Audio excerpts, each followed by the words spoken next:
Bonjour et bienvenue sur la première vidéo de la chaîne ProgAnAI. Aujourd'hui, thème de la vidéo, Anaconda. Au sommaire, je vais vous parler un petit peu d'Anaconda, brièvement, puis nous allons installer la version graphique sur Mac et la version command line sur Debian-10. Et enfin, pour terminer, nous testerons quelques commandes Anaconda. Mais tout d'abord, qu'est-ce qu'Anaconda? Anaconda est une distribution libre et open source des langages Python et plus récemment R, développée spécifiquement pour la data science et le machine learning. Après installation, Anaconda met à disposition un package manager, Conda. Celui-ci simplifie la gestion des environnements ainsi que des packages. Le fait de séparer ces différents environnements de développement est essentiel, car il permet d'éviter de surcharger l'environnement de base de Python, de package, et d'éviter ainsi les erreurs ou les conflits entre les packages. Et bien sûr, c'est une bonne méthodologie de développement que de séparer, en fonction du projet que l'on développe, les différents environnements. Passons maintenant à l'installation sur Mac. Rendez-vous sur le site d'anaconda.com dans Projects, Individual Edition. On clique sur Download et en fonction de votre système d'exploitation, téléchargez la version Graphical Installer.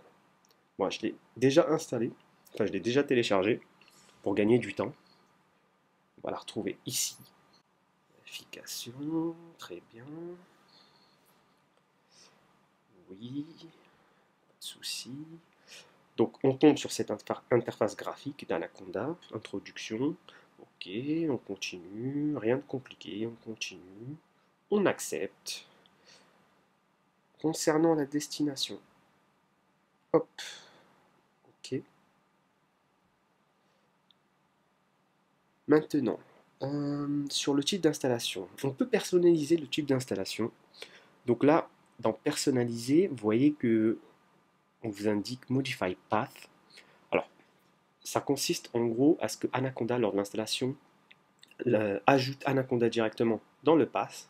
On va le faire. Il est possible de décocher la case, mais nous on va le faire car j'ai envie de vous montrer par la suite quelque chose.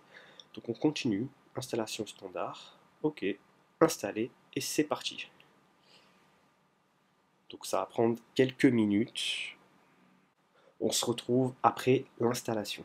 À la fin de l'installation d'Anaconda, on se retrouve sur cet onglet ici où Anaconda nous précise qu'il est compatible parfaitement avec PyCharm.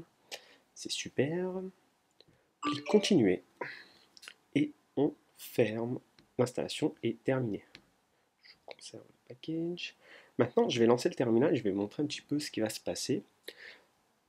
L'environnement de base d'Anaconda s'active automatiquement. Et on revient à la phase lors de l'installation où je vous ai dit que vous pouviez modifier directement le pass ou pas. Moi, j'avais choisi de modifier directement le pass.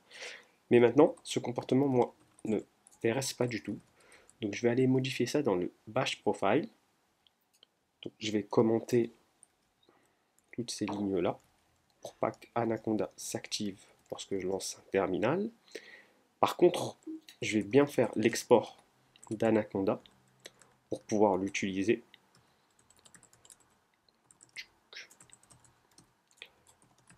Je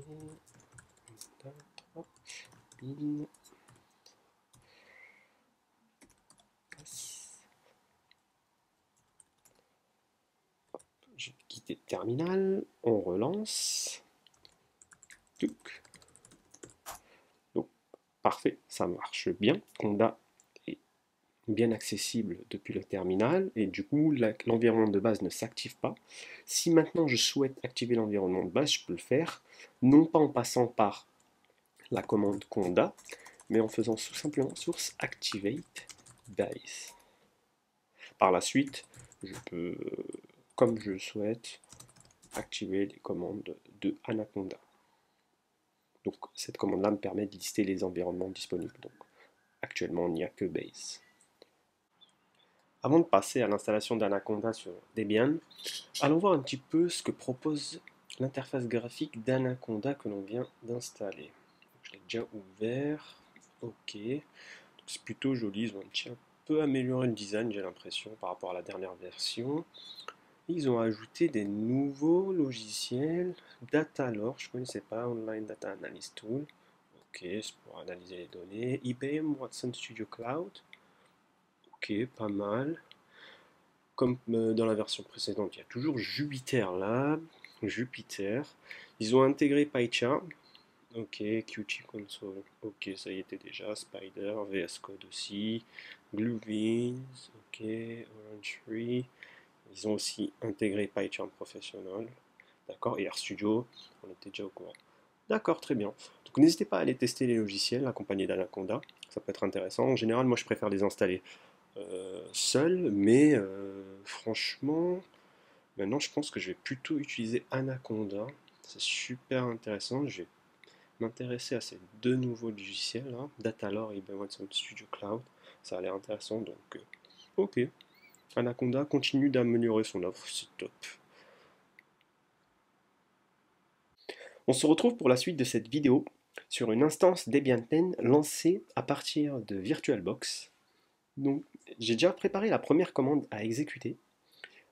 Ici, le but, ça va être d'installer Anaconda via les lignes de commande. Donc, j'ai récupéré le lien de téléchargement du script d'Anaconda, d'installation d'Anaconda. Donc, je l'ai récupéré via le site d'Anaconda. Vous allez sur la partie Linux et vous copiez le lien et vous récupérez ce lien-là. Et puis en commande de ligne, il suffit de faire un wget de ce lien-là et ça va vous télécharger le script d'installation. Donc le script d'installation, je l'ai déjà téléchargé pour gagner du temps. Et maintenant, on va l'exécuter. Alors, d'accord, Enter. Là, on a la licence, ok. Donc on continue. Il faut les faire défiler, donc moi j'appuie Entrée pour faire défiler. Là, on nous demande est-ce qu'on accepte les termes de la licence. Alors, oui. Maintenant, on nous demande où va se situer la location de Anaconda. Ok. Ici, c'est très bien. Et maintenant, l'installation va se faire. Donc, ça va prendre quelques minutes, comme tout à l'heure. Donc, on se retrouve après l'installation.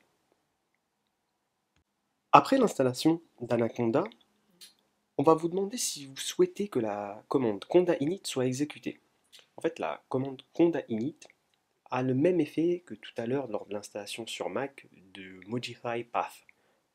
En fait, est-ce que vous voulez que lorsque vous lancez un terminal, l'environnement de base d'Anaconda s'exécute? Bon, tout à l'heure, on a dit oui, puis après, on a supprimé ce qu'avait ajouté Anaconda. Là, cette fois-ci, on va dire oui et on va le laisser pour voir un petit peu ce que ça donne. Hop, donc l'installation est terminée. Je vais quitter le terminal, en relancer un nouveau, et normalement l'environnement de base d'Anaconda devrait s'exécuter. Oui, c'est le cas. Donc si on teste la commande conda version, tout fonctionne. Maintenant, passons à la partie où nous allons tester quelques commandes. Donc, premièrement, on peut essayer de créer un nouvel environnement. Donc, pour créer un nouvel environnement, il suffit de faire la commande conda create-n, le nom de l'environnement que vous voulez, on va l'appeler testenv, et derrière, vous pouvez demander la version de Python, quelle version vous souhaitez que soit installée dans cet environnement. Donc moi, j'ai choisi Python 3.8 pour cet environnement-là. Donc on exécute la commande. Tac, ça s'exécute, ok, très bien. Oui, je veux que pas de problème. Normalement, ça devrait être assez rapide, je l'espère. Tac, tac, tac. Voilà. Donc maintenant, on peut tester ce nouvel environnement avec la commande conda activate testenv. Celui-ci va nous faire basculer vers l'environnement que l'on vient de créer. Et maintenant, on va checker juste en lançant Python pour voir si c'est bien une version 3.8 qui a été installée.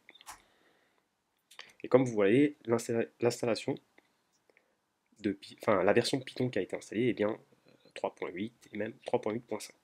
Donc c'est top, cela a bien fonctionné. Maintenant, si je veux désactiver cet environnement, il suffit d'exécuter conda deactivate. Hop, on retourne sur l'environnement de base. Si on veut quitter l'environnement de base, pareil, conda deactivate, et on va quitter. Donc voilà. Maintenant, je vais retourner sur l'environnement de test que j'ai créé. Oups, je me suis trompé. Hop là. Voilà. Maintenant, on va essayer d'installer un package. On installe par exemple un package très utilisé, NumPy. Hop. Donc là, ok. Là, il devrait installer NumPy. Donc si je lance Python, je fais n'importe NumPy, ça devrait fonctionner. Oui, c'est top. On peut aussi, par exemple, chercher un package que l'on veut installer. Par exemple, on va faire une recherche sur des versions que l'on peut installer de TensorFlow avec la commande conda search TensorFlow. Hop. On va voir qu'est-ce qu'il va nous proposer. Ok, donc ça, ce sont toutes les versions disponibles de TensorFlow que l'on peut installer. Donc on va pas installer TensorFlow maintenant parce que ça va prendre un peu de temps. Mais voilà, vous comprenez un petit peu mieux la commande conda search. On peut aussi, si on veut, mettre à jour un package. Là, on a installé NumPy. Par exemple, imaginons qu'on souhaite le mettre à jour. Il suffit de faire la commande conda update NumPy. Hop. Donc là, normalement, il devrait nous dire tout est OK. Et maintenant, si on souhaite par exemple supprimer un package, je peux faire conda remove NumPy. Et là, ça devrait supprimer le package NumPy de testenv. Oui, je souhaite le supprimer. Donc on peut vérifier. Import NumPy. Il n'existe pas. Logique. On peut, si on le souhaite aussi, supprimer directement un environnement. Donc déjà, on va faire conda deactivate et on va essayer de supprimer l'environnement testenv. Conda env remove-n est le nom de l'environnement. Voilà. Donc ça, c'est la commande qui permet de supprimer un environnement. Hop. Donc maintenant, l'environnement testenv ne devrait plus exister. Donc si je fais un conda activate testenv, il n'existe pas. Donc voilà pour cette vidéo et pour le test de quelques commandes Anaconda. Merci d'avoir suivi cette première vidéo de la chaîne. Restez bien connectés à la chaîne, abonnez-vous, n'hésitez pas à vous abonner parce que du gros contenu va arriver par la suite. Et je vous dis à très très vite.